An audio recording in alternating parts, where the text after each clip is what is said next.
Hello, my jewels and gems, my precious stones, my undiscovered diamonds. So today's lesson is going to be focused on some interview tips, and I call this turning your don'ts for the interview, or turning interview don'ts into interview do's. A lot of times after candidates submit the resume and do a possible pre-employment phone interview or pre-interview phone interview, um, they get an interview, an in-person or nowadays a virtual interview. That is definitely something that has been done in the past, but it's kind of revived itself last year. I have about 4 things that you can turn an interview don't into an interview do. So if you see me look to the side, I'm just making sure that I cover everything that we have to cover today. The first interview don't that you can turn into an interview do is when someone has been late to an interview in the past, or if you're someone you know that you are late all the time. After you get the interview details, who you're going to interview with, where you're going to interview at, and the time, one of the first things you want to do is hop on the phone or use any resource you have to map out your travel route. The reason why you want to map out your travel route is because if you've never gone there before, you don't know how much time it takes to get there. You don't know anything about the traffic. If you've never gone to this place during this time of day, then you don't know what obstacles or hindrances you could face, and it's the difference between you leaving 30 minutes early and being late, or leaving about 45 minutes early and being maybe a few minutes early or right on time, which is still acceptable. So that's how you turn the being late to an interview don't to an interview to do. Just plan ahead.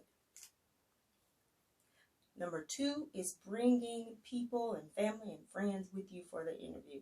Now, years ago, on my very first HR assignment, I had a lot of people applying for just a basic entry-level position. And in this position, we only asked, well, not me, the company only asked that you have reliable transportation. And that's the language that you're going to hear. A lot of people have reliable transportation, but they don't own a car. That's not the employer's business. That's not the question that was asked. So a lot of people will have individuals bring them, family, friends. On this particular incident, a young man had his grandmother bring him because she was his reliable transportation, and she also brought the children with them. And I considered that an interview don't, not because they brought him to the interview, but because they accompanied him into the facility, and that's an interview don't. Your reliable transportation is just your reliable transportation. Turning this into an interview do would have them, I would recommend having them wait until the interview's over in another place, to not enter the facility, to not even stay in the parking lot as possible. If possible, sometimes if it's a parking deck situation or parking on the street, just whatever the scenario is. If you have to drive around the corner and park the next building over with free parking or whatever the paid parking is, I would not have that individual just stay and hang out there that brought you to the interview.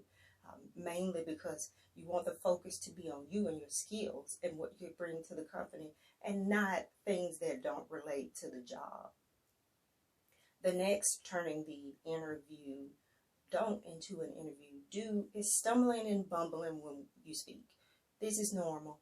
Everyone does it. But the skilled person in an interview setting would turn this into an interview do by preparing in advance. You're not always going to know the questions that the interviewer will ask you, but if it's behavioral based in nature, or if you've researched a few questions that someone would ask you during an interview and rehearse, then it gets a little bit easier for you to speak. You won't stumble and mumble. You'll have your prepared answers, and the other answers to questions you're not familiar with. It'll give you a little bit of time. It's okay to pause and breathe and think. Or just say, give me a moment. Can we come back to that question if it's something that you can come back to? Sometimes you won't be able to move on. So you'll have to be able to think of things at that moment, but remember to breathe and to just let your experience and your confidence speak to you, and you'll be able to get through that. The last thing that I would say is turning an interview don't into an interview do is when people give a whole lot of irrelevant details to the question that the interviewer asked. Many times an interviewer will say, what brings you to our company? And a lot of people will give answers not necessarily showing them in the best light. Things that I've heard in previous assignments was, I was sick and now I want to get back to work. Well, that's an honest answer. It's not relevant to the position. Just saying, hey, I had an employment gap due to personal reasons, and now I'm getting back into the job market. I'm looking to show an employer that I'm ready to start a new career and ready to move forward with the company. Another example of irrelevant details that I've heard from someone in the past is on your job history. Having multiple jobs in your past job history is absolutely normal. Having 10 or 12 or 13 or 14, I even had a friend years ago who had 6 or 7 in 1 year.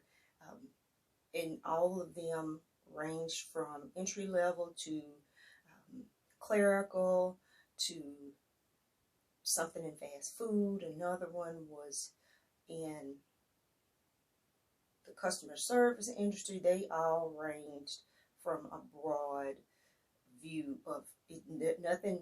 There was no rhyme or reason. It was just, I work this job, I don't like it. I work this next job, I don't like it. Doing that is normal. We call it job hopping. Job hopping is normal. But if you are going for a career, or even if you are going to speak with someone for a lateral move, anytime that you are interviewing and someone asks about your job history, you want to make it relevant. Even with myself, I've held many other jobs outside of the human resource field.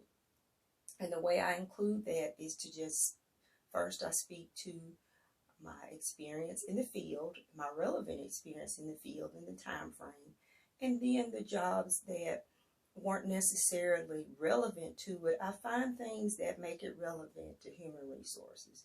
I worked a lot of retail and customer service jobs. So those things do help in my current job, and that's how I try to tie it back into, and that's what I would recommend you do, is to make sure that all your job history information is relevant, and you always tie it back in to what's important to the person sitting across the table from you, because sometimes it could be too much. Not many times do people say not enough. I'm not saying it doesn't happen, but I haven't run across that many times in my career. You always want to remember to turn these things that were traditionally negative into positives, because you want you and your skill to shine through. And if you get discouraged, always remember to start where you are, even if you mess up.